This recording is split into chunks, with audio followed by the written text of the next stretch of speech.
I was too good with my people, I was too creative, and I was even too positive. He used to call me Miss Kumbaya. I don't know if you know the term, but it's like derogatory for being happy. Women complain more, but men die earlier. Why?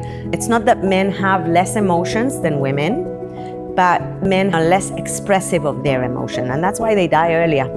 Because emotions have to be expressed. Managing your energy is more important than managing your time. But then how do we bring that feminine energy and feminine way of leading without insulting men?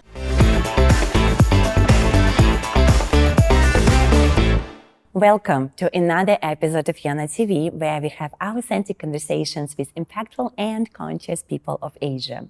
Today with us in the studio, we have Dalia Feldheim, who went back to Europe and came back to Singapore to be on the show. You are former Chief Marketing Officer turned to be present Chief Magnificent Officer, and in other words, you are company organizational psychologist, Yes. right? Who is focusing on happiness. Yes.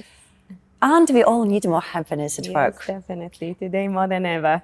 And that's what we're actually going to talk about today, with the beautiful angle of feminine energy, feminine touch, feminine leadership, feminine approach. And I just also want to highlight, when we say feminine, it doesn't mean women or like a woman or for women only. So it also encompasses men, Even they, them, Right. whatever it is we have these days. It is more your inner state and how you approach life, how you look at your company, how you look at your people. So Dalia, let's dive into our conversation. I would like to start actually with happiness at work. Okay. That kind of feels like something that, so why don't we have enough of that? Oh, very good question. Well, my thesis in the book, I Lead like a girl. Yes. I called it Lead Like a Girl as a provocation. It's a homage to always run like a girl, which I did when I was a marketing director for Procter & Gamble. It became, a really big women empowerment campaign. But it's also a provocation for both men and women to realize that our old style of leadership is failing. Employees are unhappy at the workplace. In fact, Gallup found 78% of employees are unhappy and unengaged. Only 22% are fully engaged at work. So imagine the impact on the productivity, right? And there's estimates $8.8 trillion in lost productivity. So we know what we're doing now is not working. The old style of leadership that was demand and control maybe was right for the 70s when it was all around line productivity, but today we need creativity, we need agility, working from home. So the research is showing that in the midst of this crisis, and unhappiness at work, it is actually those historically considered feminine traits that are more important than ever before. So let's name them. What are the so-called feminine traits? So empathy, right? Emotional intelligence. And that becomes even more relevant today. We have AI, basically your IQ in the pocket. And what differentiates you as a leader is your EQ. It's actually 85% of your success is actually your EQ versus 15 IQ. So that's a fact to remember. So empathy, intuition, versus over-reliant on kind of data analysis paralysis, teamwork, nourishing the team, etc. So my book is actually based on research by Folkman et al. In 2012, they tried to understand how come we don't have more women, or women not as effective as men. And they found, surprise, women were as effective. In 2019, they repeated that research, and they found that not only are women as effective, they actually scored better in 17 out of 19 leadership traits. So this empathy, intuition, teamwork, creativity, results. So I'm kind of coming to provoke. Why does Lead Like a Girl sound like an insult, right? We Absolutely does, and it should, and that's why you want to call it this way. For me, my kind of job will be done when men will say, I'm so proud to lead like a girl. Yeah, I like that. Which brings us then into the topic of this feminine way of being. Let's dive into that. So first of all, let's begin maybe by saying that we live in a masculine world and we have to acknowledge it, and that's has been like that for generations way before us, and probably our generation is the first generation that is really looking at it. Like, I'm not saying like we are really challenging it. Our mothers was in the West was actually the ones who were first holding the flag and saying that they want to have a voice. And so we are the ones now that's spreading it even more into the companies and also our lives. But then how do we bring that feminine energy and feminine way of leading without insulting men? Yeah. I'm not an against person, okay? I'm a with person. My best leader is woman, okay? So it's not a conversation that we can have in a women group, okay? We have to have this discussion together. Research shows that the over-masculine, sometimes called wounded masculinity, where it's power over people versus power with people, is not productive. Okay? The more productive behavior is power with people. Okay? That's where we see business results, both from a productivity of the people because they're empowered. You talk about innovation. How can you innovate if you don't have empathy to understand unmet consumers' needs? So enough with the old world because it's not working. Employees are unhappy. The technological changes require us to better understand consumers' needs. So I call it in the book, I call it 5P, because I'm a very practical person. Like, what can I do as a leader, to bring some more of this feminine energy into the workplace? So I call the model 5P. So the first P is purpose. And here it's about connecting to the heart.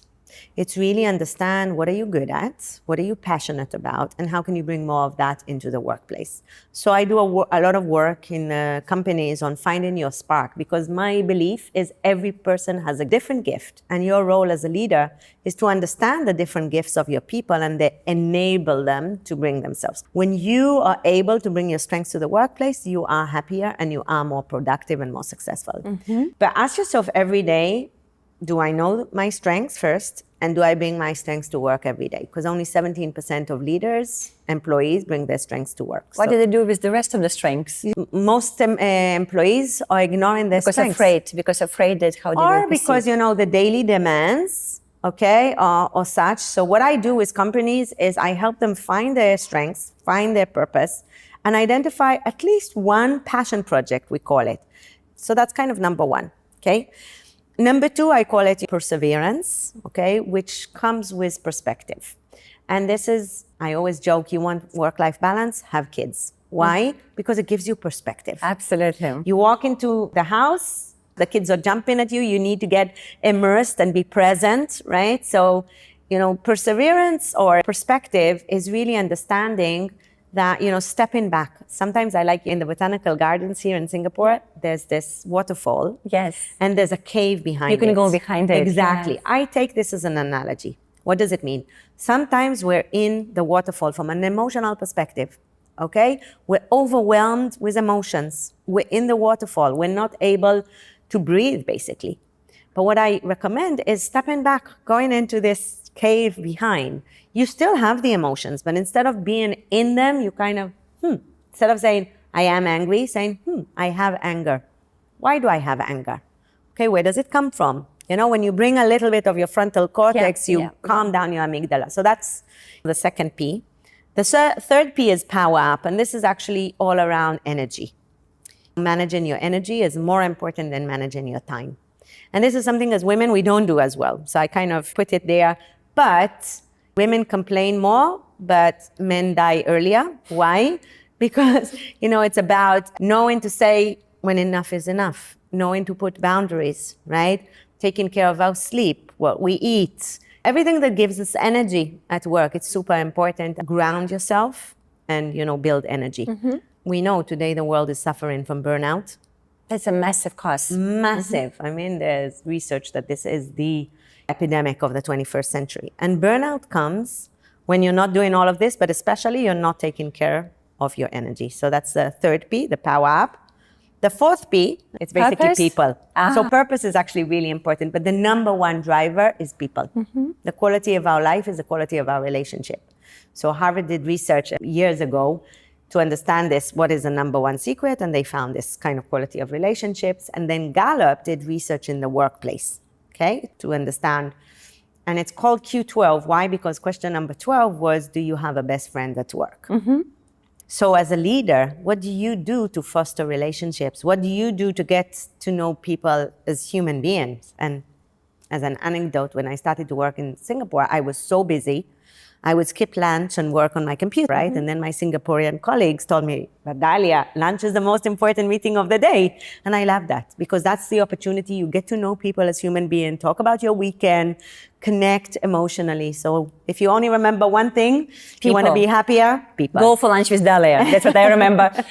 Exactly. And then the last one is positivity. You know, what pushed me to do what I do and become a Chief Magnificent Officer is after 17 amazing years in my career with Procter & Gamble, I moved to another company and I got a bully boss.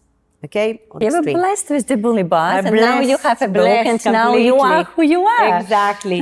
But you know, jokingly, for him, I was too good with my people. I was too creative, and I was even too positive. He used to call me Miss Kumbaya. I don't know if you know the term, but it's like derogatory for being happy. And when I left and I did my master's in organizational psychology, and then I did a degree in positive psychology, I actually learned that what I intuitively believed about leadership is grounded in research. And actually being Miss Kumbaya is good for business. So, you know, that's kind of my 5th P. It's not about being happy all the time, because who doesn't have negative emotions? Only psychopaths or dead people, right?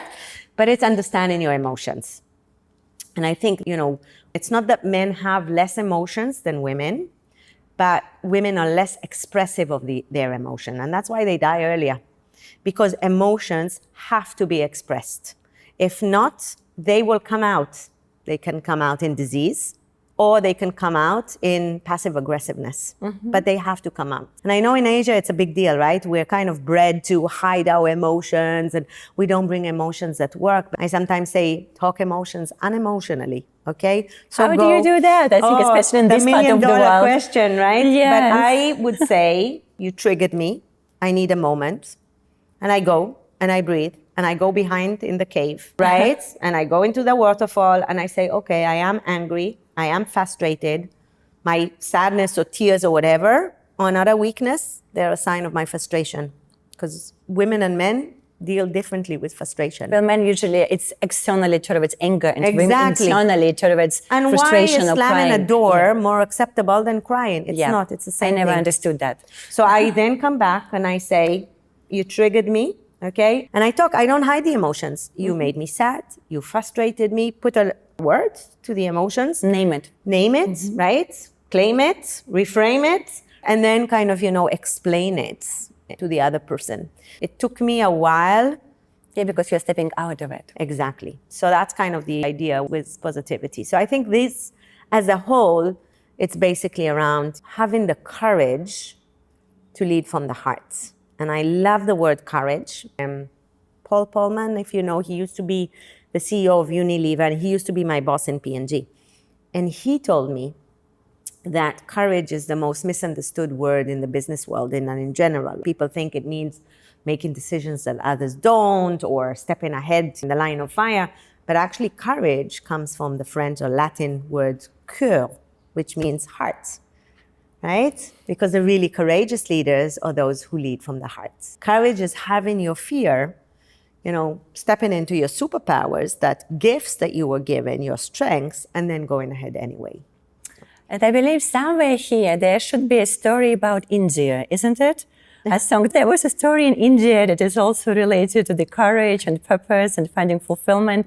So what is that story now? Wow, I'm curious. Nice that you remember. So I tell this story sometime on how I found my purpose, okay? I mean, purpose is our heritage. Everything that we've been through, the highs and lows, define who we are today. So I flew to India in 2010. I immediately fell in love, especially with the women of India, right? Determined to succeed against the odds. Anyway, the next day I went to do in-home visits. And I walk into the home and I see, you know, Isha, the 12-year-old that we came to speak with, and she's sitting on the floor. We kind of had the interview. And towards the end of the interview, her aunt and uncle walks in. And when her uncle greeted her on the floor, for a very brief moment, I noticed this sad, embarrassed look on her face. Now, when we left, I asked my agency partner, what was that all about? And she said, well, she's on her period. She said, well, in India, we have all these myths. We believe women are impure during their periods. They're not allowed to go to the kitchen, to sit with us. Often they sit or sleep on the floor. They miss a week of school. Quite often talk about equality, right? And jokingly, she said, oh, and we even believe they're not allowed to touch pickles because they'll make them go sour. Now, I can tell you, I talk about it on how kind of to find a purpose. My passion was women empowerment, and what the world need became so evident to me. So the next morning, I call the agency and I tell her, listen, I couldn't sleep. She said, you know what, me too. I did some more research. I understand it's cultural, but can we do something? Can we use the power of our brand? Okay, Whisper is a big brand in India. 12 months later, we launched our campaign. I touched the pickle.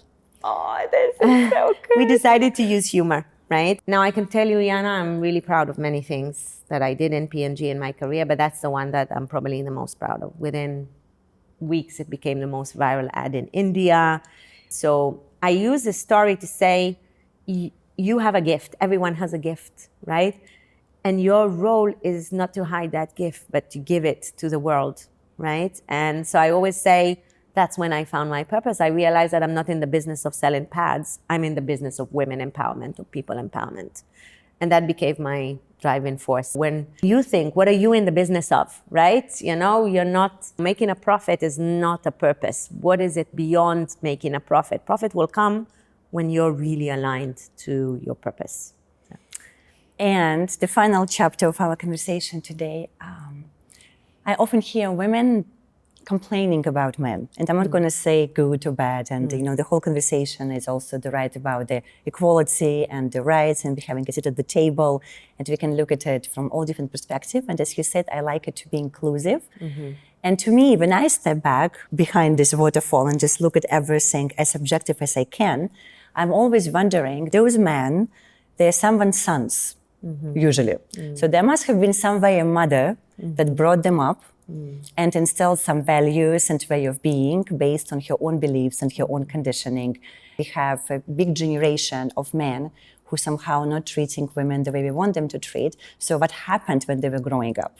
So what happened with their parents, and especially with their moms, who perhaps felt that they maybe didn't have enough power or courage to speak up and raise their voice and really say to their sons what they really want to say.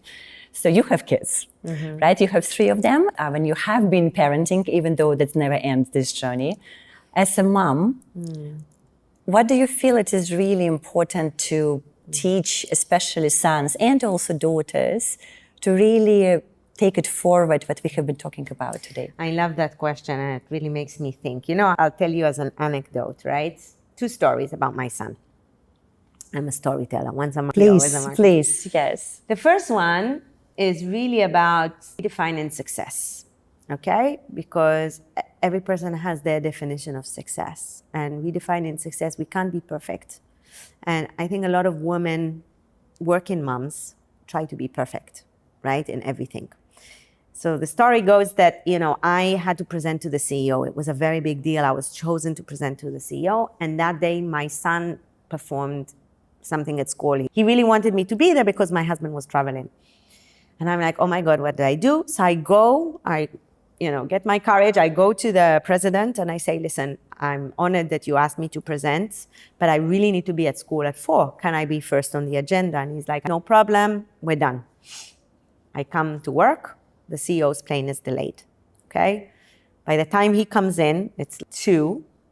I present super rushed, run to school. I come into the hall and I see my son just finish his performance and get off stage.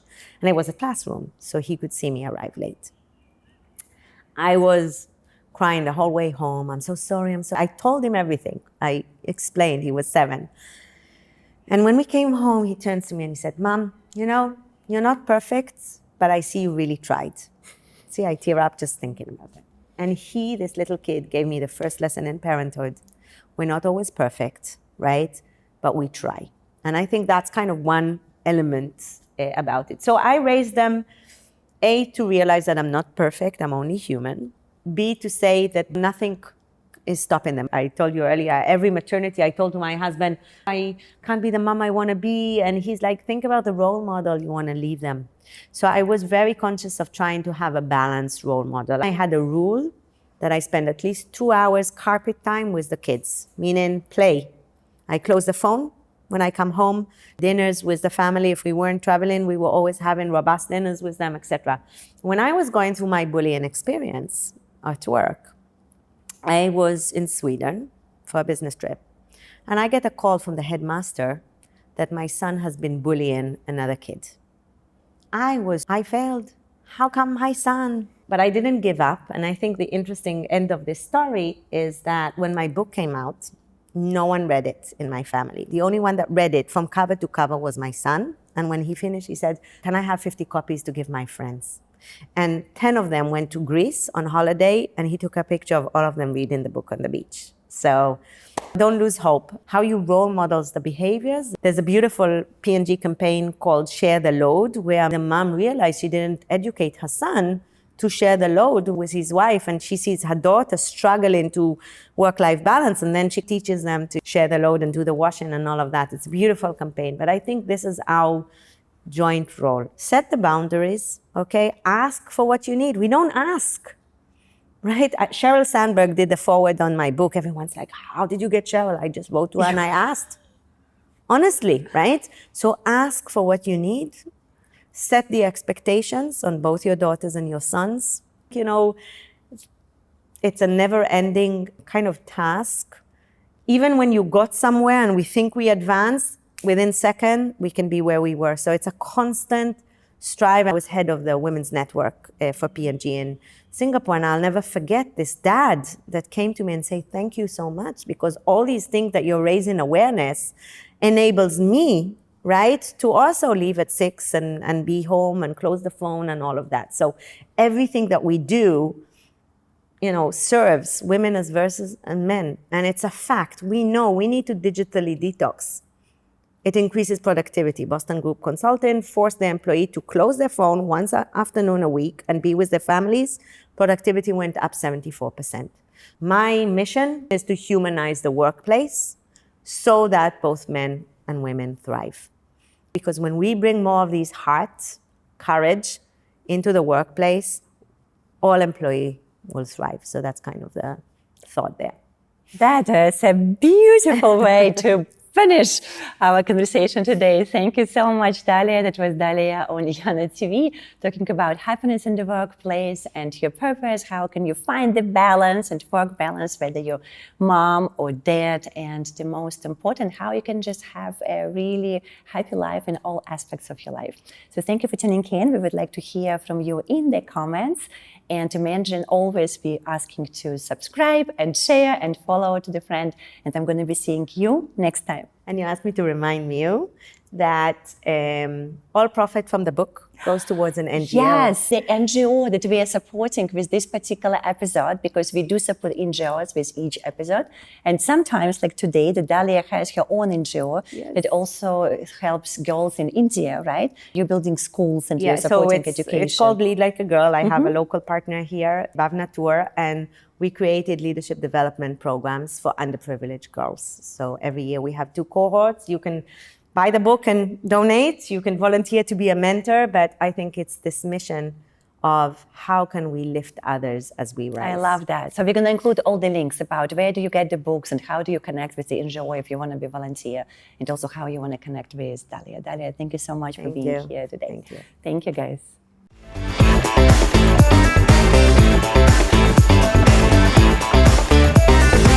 It's about 20 minutes, and then let's see. Yeah. What magnificent beauty happens. Exactly. Let's enjoy, and let's hope my voice cooperates. Okay? Let's take 3 more deep breaths so that we can start.